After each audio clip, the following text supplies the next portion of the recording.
Thomas Robert Malthus,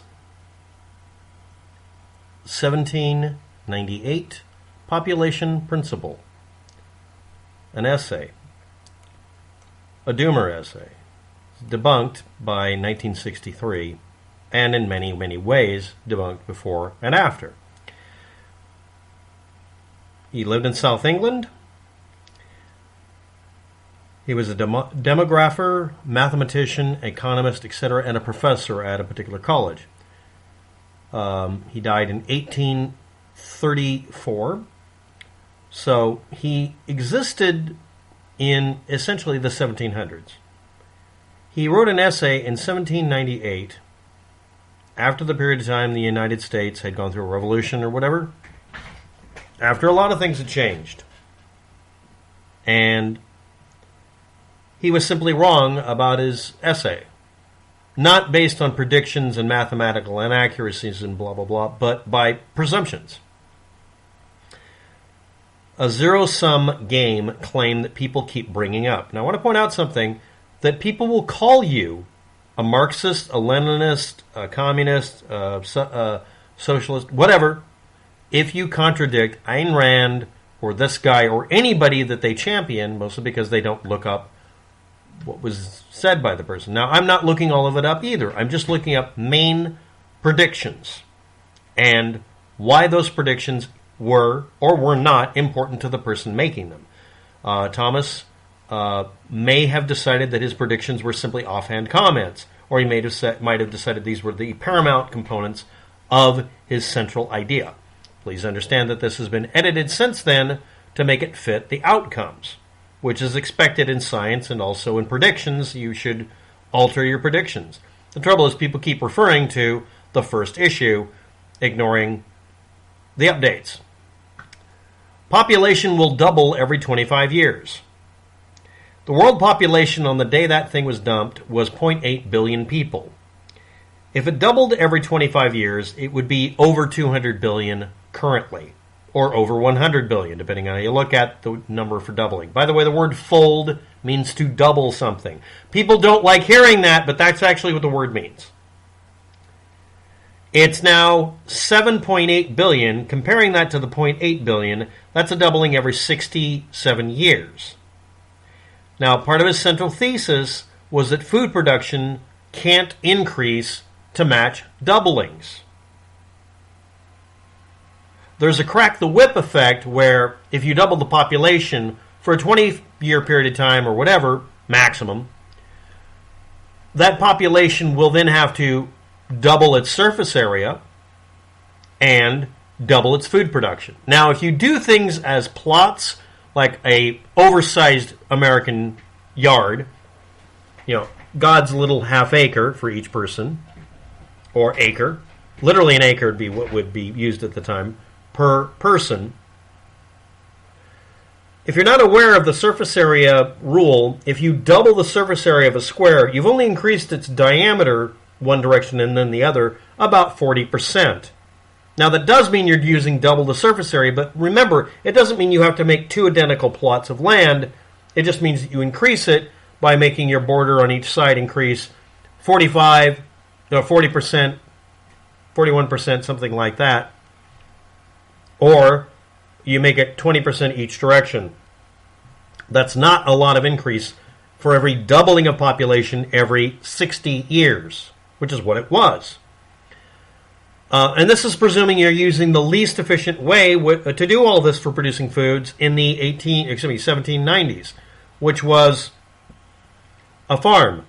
A farm can be completely self-sustaining, and depending on whether you just arbitrarily use any old hunk of dirt or find an idealized hunk of dirt, that doubling is not that hard. Again, we're talking 60 years for you to fix something that you could, you could have an entire generation decide in a 20-year period of time to double their population, and then, well, what actually happened is essentially stall for 40 years and not double your population again, or you don't double it every 20 years or whatever.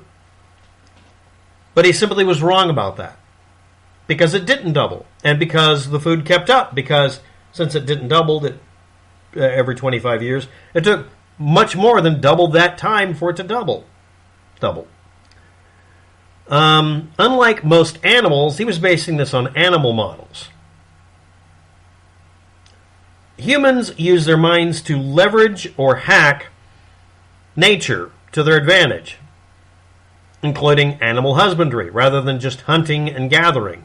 If you're basing this on hunting and gathering instead of ranching and farming, you'd have to be ignoring the status quo in the 1790s and 1800s.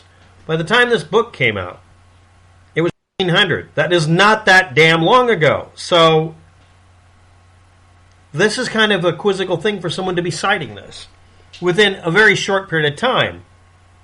Like, literally, his lifespan. He was wrong on the doubling every 25 years. He was wrong on us outstripping the ability to produce food. We produce food more efficiently. So we actually did geometrically, not arithmetically, double or increase our food production.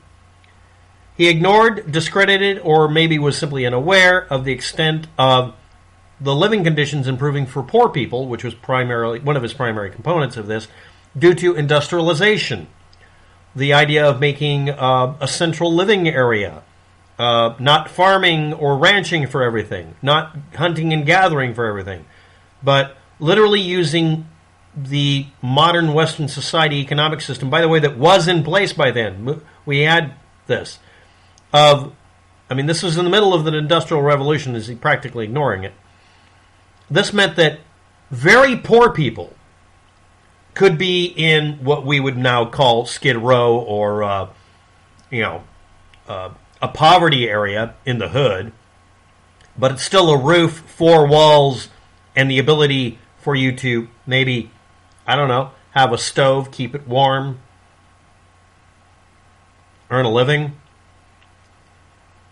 He made the assumption that a growing population rate would contribute to a rise in supply of labor, which would cheapen it because nobody would just take advantage of the labor and just produce more and still be able to sustain things. And this would cause poverty. The exact opposite happened. When we didn't do the hunter-gatherer or just working the farm or just being a rancher or whatever the hell he was basing this on, we managed to make a much more efficient world for us to survive in. And the first thing people are going to type is, poverty's rampant. And then they'll scream, go communism or go capitalism. That's not relevant. The majority of the population on this planet isn't in poverty as much as it was then. You might not want to hear that. We all like believing that at some point in history it was idealized and no one was in poverty. That's bullshit. The absolute majority of people on Earth, the majority of people, were in poverty by the standards of his day. They were not able to meet the needs they had. They weren't. That's what he was looking at. But that's not the way it is in societies and cultures where we do have a large population increase. It's not inevitable. This is based on a finite supply of everything when you can literally make flowers grow in the desert if you really want to. It takes a lot of effort. Poverty caused by a concentration of power, of ownership of land, natural resources, or power over the people does actually exist. We have poverty that's induced.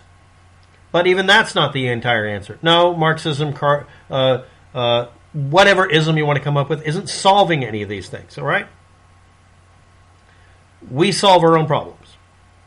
And the other thing he didn't realize, and he didn't pay attention to, was the more better off you are, contrary to popular belief, the better off people are, the less likely they are to overpopulate.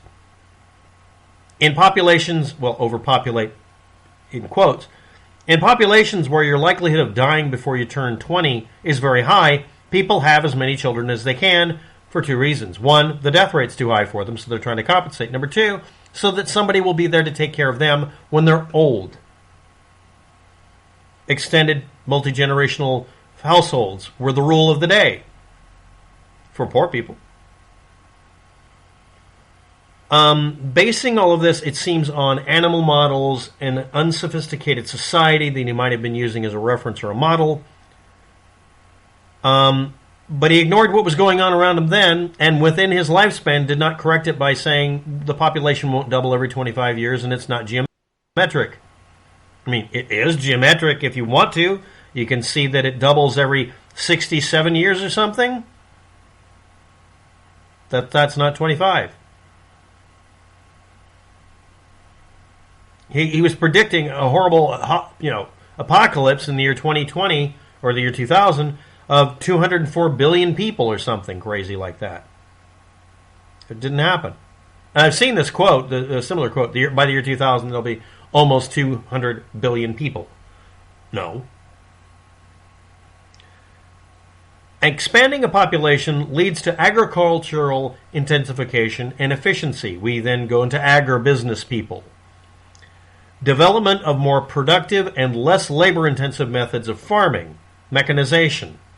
Also, it leads to more efficient use of the land. People don't like hearing that. They want to open up their backyard and plant a garden to save the planet. But that's actually more wasteful of topsoil resource than basically what we do now, which is, if you're not aware of it, industrialized farms, if they're being run in such a way they're sustainable, and most of them have to be because they're landlocked and not able to expand, are basically a gigantic version of a hydroponic farm almost. I mean, they're not really hydroponic, but they're getting closer to it. They put in filler material, usually from waste material from making food happen, and then grow more food in it. They put in sewage if they need to. They let the land lay fallow. They grow alternating crops that have the habit of building stuff up for the next crop. People didn't do that necessarily in the 1800s necessarily. I mean, they did, but not exactly. And there are catastrophes since then, obviously, the Dust Bowl era and recent stuff too. But every time something bad happens, everyone then goes to, goldinvestor.com and sees this panicky chicken bullshit. I'm not even saying Chicken Little, just panicky chicken shit stuff. Now, I see preppers and survivalists say, well, the inevitable, it can't possibly not happen, yelling this for 20, 30 years now, downfall of Western society and the collapse of our economic collapse that has to happen. God damn it, where is it? I want my Mad Max shotgun. Well, I'll just have to make one and, have fun on Wasteland weekends or maybe go to Burning Man if I'm feeling really wimpy. Nothing this guy predicted was accurate. Most of it can't work that way. We now live in a world, in a society, that doesn't have these problems the same way. He came up with these ideas before we figured out how to vaccinate animals and how germ theory completely worked. We still don't know everything about it, but we know almost everything we need. It doesn't help, and I'm going to point this out, even though this is a cheap shot. He was religiously minded, and religiously minded people are apocalyptic sometimes. There's a lot of people like me who are historicists. No, that's not a type of brontosaurus. It's a funny joke, shut up. He's one of many, many people, or many varieties of people, that decided that because it was, quote-unquote, predicted in the Bible to happen in a couple of generations back in the year 300 AD, that the world would come to an end, and then it didn't. Therefore, well, it must be tomorrow. Get busy. Jesus will get you. There's also this number that gets bandied about, 500 million people. By the time he wrote it, it was over that. He saw a prediction somewhere, or mathed it up, that a sustainable planet would be 500 million people. And we see this every few years.